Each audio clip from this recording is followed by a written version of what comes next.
Nagbabalik ang PTV Balita ngayon.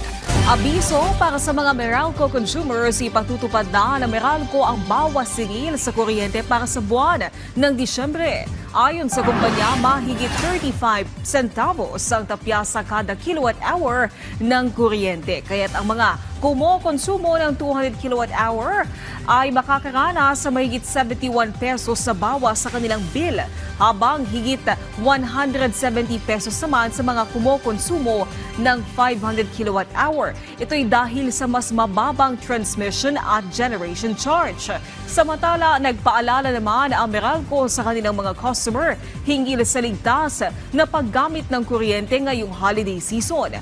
Kabilang na dyan ang pagsuri sa gagamiting Christmas lights, tamang paggamit ng extension cord at pagtatanggal sa saksakan ng mga appliances kung hindi ginagamit.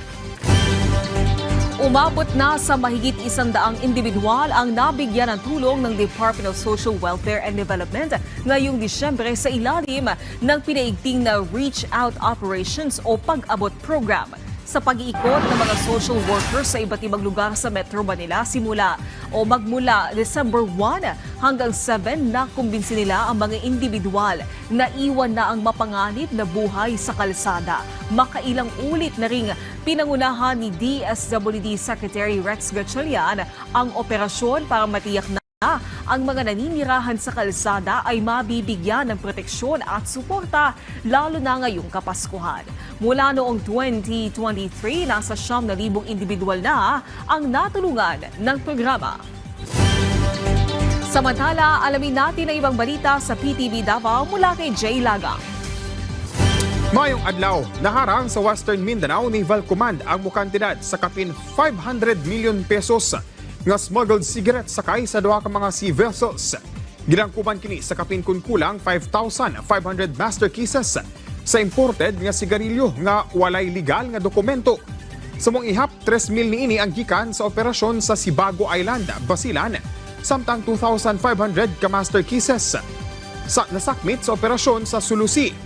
Dayon gidala ang duha ka mga sea vessels sa Western Mindanao Naval Command Headquarters sa Zamboanga City alang sa inventory ug dugang investigasyon. Pamatuod kini sa hugtanong kampanya sa Philippine Navy batok large-scale smuggling activities sa Western Mindanao. Daghang mga job seekers ang natagan og oportunidad nga makakuha og trabaho atol sa job fair sa Davao City nga gihimo niadtong Disyembre 8 ning tuiga, subay sa ika-92 nga anibersaryo sa Department of Labor and Employment. Sa mong job fair, nasa kapin 2,000 ang gihanyag nga job vacancies, diin kapin 1,000 sa lokal ug kapin 800 katrabaho sa overseas. Gihanyag sab sa kapin 30 ka mga employers nga mi-appeal sa mong job fair mga trabaho sama sa customer service representative ug delivery riders, appointment setters, bookkeepers ug uban pa. Anasab sa kapin 1,000 ka mga bakanteng trabaho ang gihanyag alang sa mga senior high school graduates nga gilangkuban sa customer service representative, call takers ug uban pa. Gawas sa mong serbisyo aduna sab gipahigayon nga turnover sa nagkadeya nilang programa sa kapin 200 ka mga grupo ug asosasyon sa Davao Region.